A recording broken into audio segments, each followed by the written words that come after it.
Halo, Assalamualaikum warahmatullahi wabarakatuh. Perkenalkan, nama saya Naila Amalia, NIM 231406249. Saya dari Program Studi Pendidikan Guru Sekolah Dasar semester 1 kelas E14. Di sini saya akan memenuhi tugas mata kuliah Pendidikan Bahasa Inggris SD. Di sini saya akan menjelaskan materi-materi yang telah kami pelajari selama 1 semester ini. Dan materi yang pertama adalah materi greeting. Materi greeting untuk anak-anak SD adalah kumpulan kata-kata atau pesan yang bertujuan untuk memberikan sapaan, semangat, dan ucapan selamat kepada anak-anak SD. Nah, tujuannya materi ini adalah untuk menciptakan atmosfer positif yang memberikan dorongan semangat mereka dan membuat mereka ini merasa dihargai dan termotivasi oleh sesuatu yang telah mereka usahakan. Nah, seperti mereka mendapatkan nilai yang sempurna. Dan kita sebagai guru, kita seharusnya bisa memberikan suatu pujian, seperti pujian yang mengatakan bahwa dia itu bisa hebat dan bisa mempelajari ini dan mendapatkan nilai yang sempurna.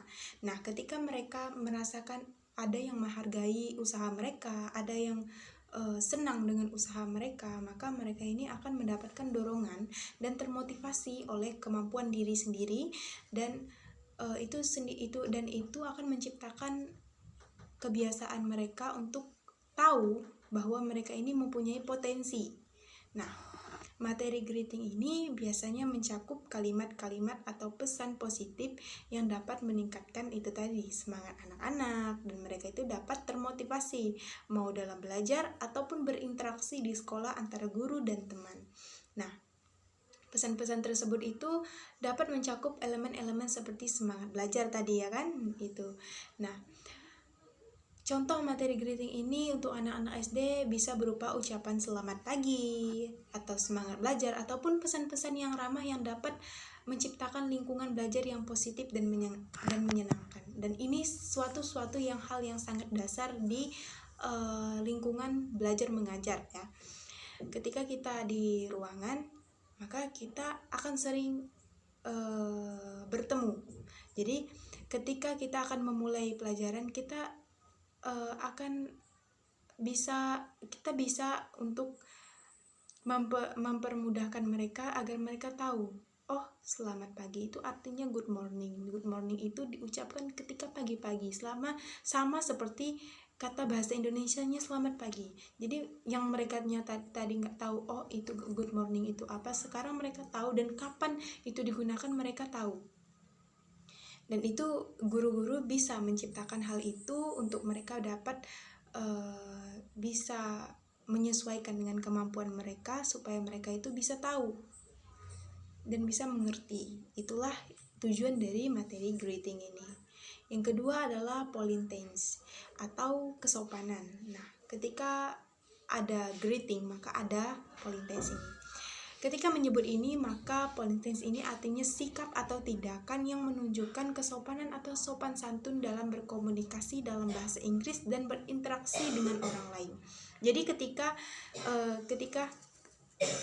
kita punya materi atau menerapkan materi greeting ini, maka politeness ini sangat berhubungan dan sangat berkaitan. Dalam konteks anak-anak SD, bisa mengajarkan kesopanan ini termasuk hal seperti yang mengucapkan terima kasih, tolong, ataupun maaf. Jadi ketika kita bahasa Inggrisnya artinya tadi itu thank you, help me, ataupun sorry gitu kan. Hal ini melibatkan memahami pentingnya berbicara dengan hormat. Jadi ketika ada greeting maka ada politeness, sama-sama berhubungan. Jadi kalau greeting itu artinya sapaan, maka politeness itu kesopanan yang mengajarkan mereka untuk ketika mau minta tolong, ya harus minta tolong gitu kan. Jadi ketika kita di materi ini, kita akan mengajarkan mereka kalau misalnya kamu mau minta tolong sama ibu, tolong pakai bahasa Inggris ya. Kalau tolong itu artinya help. Jadi kalau me itu aku, jadi kamu tinggal bilang help me, nanti miss akan datang. Jadi kita menerapkan hal seperti itu di dalam bahasa Inggris mereka, di dalam mata pelajaran mereka. Jadi tidak harus setiap hari gitu kan, tapi ketika kita menerapkan maka mereka akan bisa nanti. Mereka di rumah juga belajar pastinya. Mereka penasaran dengan kenapa Miss mengajarkan ini, kenapa. Nah, nanti mereka akan tahu, oh ini loh tujuan Miss mengajarkan ini gitu kan. Tolong dan maaf itu juga sama seperti itu. Ketika kamu membutuhkan sesuatu, ketika kamu melakukan sesuatu, dan ketika kamu membutuhkan sesuatu. Jadi harus ada terima kasih, tolong dan maaf gitu. Ini penting nih untuk membangun budaya sekolah yang positif dan ramah, dan mengajarkan anak-anak SD untuk berkomunikasi dengan cara yang sopan dan hormat. Nah, yang selanjutnya adalah materi yang selanjutnya, encouragement atau penghargaan atau dorongan. Nah, di dalam konteks anak-anak SD ini merujuk pada upaya memberikan dukungan positif, pujian dan semangat kepada mereka. Ini ya, materi-materi ini adalah materi-materi yang paling dasar ya guys. Materi-materi yang sangat mudah untuk calon-calon guru pahami. Karena tujuan utamanya untuk encouragement ini adalah memotivasi dan meningkatkan kepercayaan diri anak-anak. Jadi kita itu dituntut untuk harus bisa lebih dekat dengan anak-anak. Jadi bukan hanya dekat, tapi kita tuh bisa mengerti, oh anak ini seperti ini dan diajarkan harusnya seperti ini. Tidak boleh dengan kata-kata ini, tidak boleh dengan seperti ini. Jadi mereka ini kita yang membentuknya, ya kan? Kita yang membentuk kepribadian mereka, agar kepribadian mereka di sekolah, agar bisa meningkatkan kepercayaan diri mereka dalam proses pembelajaran dan pengembangan mereka. Nah, penjelasan tentang encouragement ini mencakup beberapa hal. Saya beri ada 3 lah. Yaitu yang pertama tadi, pujian positif. Pujian positif ini memberikan pujian yang spesifik dan positif ketika anak-anak menunjukkan prestasi atau usaha yang baik dalam belajar atau kegiatan lainnya. Ketika mereka mendapatkan itu tadi, nilai yang sempurna, kita harus bisa, kita harus tahu dia ini anak-anak yang sepertinya pendiam. Tapi ketika kita dekatkan mereka, kamu nilainya kok bagus, kamu pasti belajar, semangat ya belajar. Nanti itu akan mendapatkan, dia akan mendapatkan dorongan dari diri sendiri untuk bisa mengasah kemampuannya. Yang kedua adalah dorongan untuk mencoba, mendorong anak-anak untuk mencoba hal-hal baru dan memberikan dukungan meskipun mereka mengalami kesulitan. Ini membantu mereka membangun rasa percaya diri itu tadi. Ini sangat berhubungan guys. Jadi ketika kita memotivasi mereka, ketika kita memberikan pujian mereka sedikit saja, mereka itu di dalam hati mereka, di dalam pikiran mereka pasti, oh ternyata aku bisa dan aku mau coba hal yang baru gitu. Nanti anak-anak di tingkat SD itu anak-anak masih bisa kita rombak ya, kepribadian mereka itu masih kita ubah. Tapi ketika di tingkat SMP dan SMA nanti mungkin pola pikirnya sudah ada, aku harus gimana dan bagaimana gitu kan. Di tingkat SD ini kita bisa merombak-rombak gimana kepribadian anak ini, gimana nanti kita menghadapinya gitu kan. Yang selanjutnya adalah memberikan tanggung jawab. Nah, memberikan tanggung jawab yang sesuai dengan tingkat perkembangan mereka untuk meningkatkan rasa percaya diri dan kemampuan mandiri. Jadi ketika kita melihat ada satu anak yang sepertinya dia bisa gitu kan, kita ini sebagai guru, sebagai calon-calon guru seharusnya bisa melihat, oh anak ini sepertinya punya kemampuan untuk hal yang gini, seperti misalnya dia mempunyai rasa tanggung jawab yang kita tahu itu dia kayaknya bisa gitu kan. Kita ubah dia, kita rombak dia, kita jadikan dia sebagai ketua kelas di kelas ini gitu kan. Nanti dirinya yang pendiam ini akan terbiasa melihat teman-temannya dan mengkoordinir teman-temannya supaya menjadi apa gitu kan. Jadi ketika kita memberikan tanggung jawab yang sepertinya kita rasa dia itu bisa, maka lama-kelamaan nanti dia akan berubah. Yang tadinya dia pendiam, tapi dia lama-lama dia akan menjadi percaya diri dan tahu kemampuannya itu seperti apa. Nah, selanjutnya adalah materi vocabulary. Nah, vocabulary adalah kosakata ya, yang merujuk pada daftar kata-kata atau istilah yang mereka pahami dan bisa digunakan dalam berbicara, membaca, dan menulis. Penting untuk memahami pengembangan kosakata anak-anak karena kemampuan ini merupakan landasan untuk kemampuan membaca, menulis, dan berkomunikasi secara efektif. Nah, vocabulary ini tidak hanya diajarkan kepada anak-anak SD saja, tapi SMP, SMA, bahkan kita juga yang masih awam terhadap bahasa Inggris juga harus belajar tentang vocabulary. Vocabulary itu adalah kosakata ya. Jadi ini hal-hal yang sepertinya memang sulit.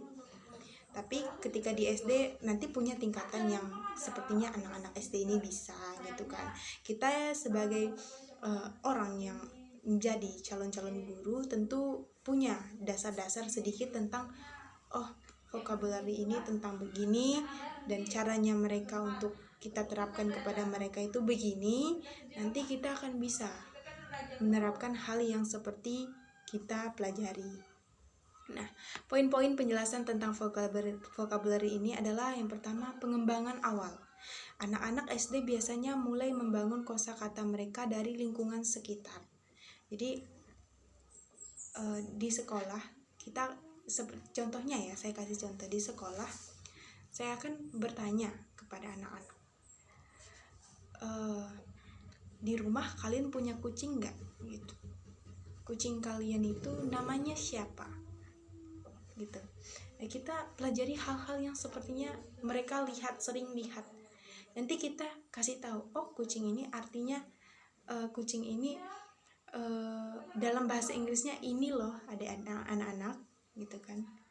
Nanti kita bisa mempelajari satu persatu dari hal yang di sekitar mereka sehingga ke hal yang sedikit lebih luas. Nah, yang kedua adalah pentingnya membaca.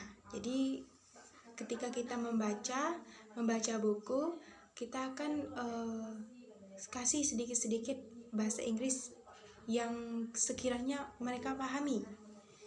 Nah, membaca buku secara teratur membantu anak-anak memperluas kosakata mereka. Konteks cerita memberikan pemahaman lebih mendalam tentang arti kata-kata baru. Nah, mungkin kalau di tingkat anak SD, mungkin mereka nggak tahu gimana cara bacanya you, gimana cara bacanya good morning. Mungkin mereka kurang bisa memahami hal seperti itu. Jadi nanti ada di tingkat-tingkatnya bagaimana caranya. Terdahulu mereka harus mendengar dulu, habis itu baru kita jelaskan sama-sama, kita baca sama-sama, dan itu nanti bisa mengasah kemampuan vocabulary mereka. Yang selanjutnya adalah pronouns. Dalam konteks anak-anak SD merujuk pada cara anak-anak menyebutkan atau mengucapkan kata-kata dengan benar, termasuk pengucapan yang jelas dan mudah dimengerti. Memahami cara-cara anak untuk mengucapkan kata-kata adalah bagian penting dari pengembangan kemampuan berbicara mereka. Jadi bukan hanya mereka ini bisa mendengar, bisa membaca saja bahasa Inggrisnya, tapi mereka ini harus juga bisa mengucapkan kata-kata yang sudah mereka pelajari itu dengan benar. Jadi tidak semua bahasa Inggris itu mudah dipahami. Jadi ada nanti tingkat-tingkatannya yang mungkin membuat mereka itu merasa lebih sulit dan tidak bisa mereka pahami. Tapi kita bisa mempelajarinya itu tadi dari tingkat terendah sehingga nanti mereka bisa mengerti bagaimana caranya kita mempelajari pronouns tersebut, materi pronouns ini. Nah, beberapa poin yang ada pada materi ini adalah pengaruh lingkungan. Itu tadi. Hal-hal materi-materi di sini itu materi-materi yang dasar ya. Saya sudah bilang dari tadi, materi ini materi-materi dasar dari lingkungan sekitar, dari di lingkungan sekitar, dari lingkungan keluarga, bahkan lingkungan di sekolah, ini adalah hal-hal yang sangat biasa dan dasar. Itulah bahasa Inggris tingkat SD, yaitu pengaruh lingkungan. Pengucapan anak-anak bisa dipengaruhi oleh lingkungan sekitar, termasuk cara orang-orang di sekitarnya berbicara. Oleh karena itu penting bagi mereka untuk terpapar oleh berbagai aksen dan variasi ketika berbicara. Jadi bukan hanya mereka ini mendengar di sekolah, tapi juga kita bisa menerapkan mereka pada orang tua mereka. Kita bisa menginformasikan kepada orang tua mereka untuk mereka bisa mencari tahu atau mendengar dari berbagai sumber gitu kan. Zaman sekarang sudah banyak video-video atau sumber-sumber yang bisa membantu mereka ketika mereka di rumah. Selanjutnya adalah learning. Learning pada anak-anak SD merujuk pada proses pembelajaran atau pengembangan pengetahuan, keterampilan, dan pemahaman dalam berbagai mata pelajaran dan aspek kehidupan. Nah, ini lebih ke tentang ke gurunya ya. Ke gurunya, gimana caranya gurunya ini memikirkan bagaimana mereka ini bisa mengikuti pelajaran ini dengan lebih efektif, dengan mereka itu lebih semangat. Mereka kan bahasa Inggris ini kan bahasa asing ya, bahasa yang mereka jarang dengar gitu kan. Tiba-tiba di sekolah mereka dipelajari hal seperti ini, mungkin mereka akan pertamanya terkejut gitu kan. Maka ada yang namanya learning. Guru-guru akan memikirkan bagaimana caranya mereka ini tidak bosan, mereka ini menjadi minat kepada bahasa Inggris dengan cara-cara proses pembelajarannya, seperti kita bernyanyi atau songs ya. Kita bernyanyi dalam bahasa Inggris, kita bernyanyi bagaimana ayah ibu gitu kan. Dalam bahasa Inggris mother dan father. Kita membuat suatu lagu dan kita berbicara kepada mereka. Ini arti mother ini adalah ibu, father itu adalah ayah. Nah, kita nanti akan belajar di dalam bahasa Inggris bagaimana arti-arti ini, dan kita akan membuat ini menjadi lagu dan dinyanyikan, dan bisa dijadikan ice breaking kita ketika kita akan memulai pelajaran gitu kan. Dan juga ada juga yang namanya game, permainan gitu kan. Tidak hanya bernyanyi, kita juga bisa bermain, tapi bermainnya itu bukan hanya sekedar bermain-main, tapi kita juga materi yang kita buat menjadi permainan. Jadi itu hal yang bisa membuat tingkat mereka itu bisa, oh rupanya bahasa Inggris itu seru ya, rupanya bahasa Inggris itu tidak bosan ya. Nah, ketika permainan ini kita bisa menggunakan flashcard, kita bisa menggunakan kartu, menggunakan gambar, kita bisa bermain atau di ruangan itu kita bisa bermain menebak-nebak gitu kan. Itu banyak caranya kita bisa bermain-main dalam materi learning ini di dalam games ya. Tapi bukan hanya bermain biasa, tetapi kita mempelajari materi agar mereka tidak merasa bosan di dalam kelas, tidak merasa jengah dengan bahasa Inggris.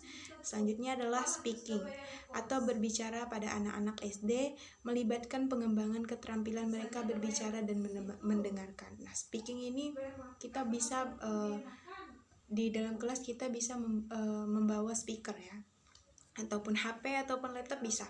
Kita biarkan mereka mendengar lagu, biarkan mereka mendengarkan orang yang berbicara dalam bahasa Inggris. Nanti kita tanya ke mereka, tadi ada kata apa-apa saja yang disebutkan di speaker tadi. Tadi kalian mendengarkan apa-apa saja. Kalau anak-anak SD mungkin mereka tidak bisa mendikte apa-apa saja yang disebut, tapi mereka bisa menebak-nebak. Oh, tadi di dalam video ini ada menyebutkan ini loh Miss gitu kan. Nah, di speaking ini kita bisa mengetahui kemampuan mereka, bagaimana mereka mendengar dan apa yang mereka dengar. Dengan itu kita bisa mengembangkan kosakata mereka melalui aktivitas-aktivitas itu agar mereka bisa tahu kemampuan mereka. Nah, ini juga kita tidak hanya di dalam speaker saja, tapi diri kita sendiri, karena itu melibatkan percakapan atau pertanyaan. Kita bisa menanyakan mereka, menanyakan mereka dalam bahasa Inggris, nanti kita artikan lagi. Juga kita ketika mereka akan menjawab, kita buat dulu kata-kata yang sepertinya mereka bisa memahami dan bisa mereka gunakan. Lanjut adalah materi reading atau membaca. Konteks ini pada anak-anak SD adalah proses memahami dan menginterpretasi teks tertulis.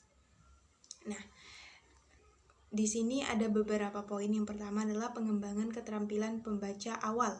Anak-anak SD memulai dengan pengembangan keterampilan membaca awal, seperti mengenai huruf gitu kan. Huruf bahasa Indonesia dan huruf bahasa Inggris itu kan berbeda ya, cara menyebutkannya itu tentu saja berbeda. Nanti kita bisa mengajarkan mereka dari hal yang pertama itu huruf tadi kan. Nah, lama-kelamaan kita bisa membaca suku kata dan menghubungkan suara dengan huruf gitu kan. Kita bisa mempelajari materi-materi ini pelan-pelan. Dari mereka harus mengenai huruf dulu, nanti baru kita menghubungkan suatu kata. Dan mereka bisa memahami, bisa mengerti apa yang telah mereka ucapkan sendiri. Nah, yang selanjutnya adalah materi listening. Listening pada anak-anak SD adalah mendengarkan menjadi keterampilan yang penting untuk mengembangkan pemahaman mereka terhadap bahasa Inggris lisan. Jadi kurang lebih seperti speaking, listening itu kita mendengarkan bagaimana orang tersebut berbicara dalam bahasa Inggris. Nanti kita asah mereka.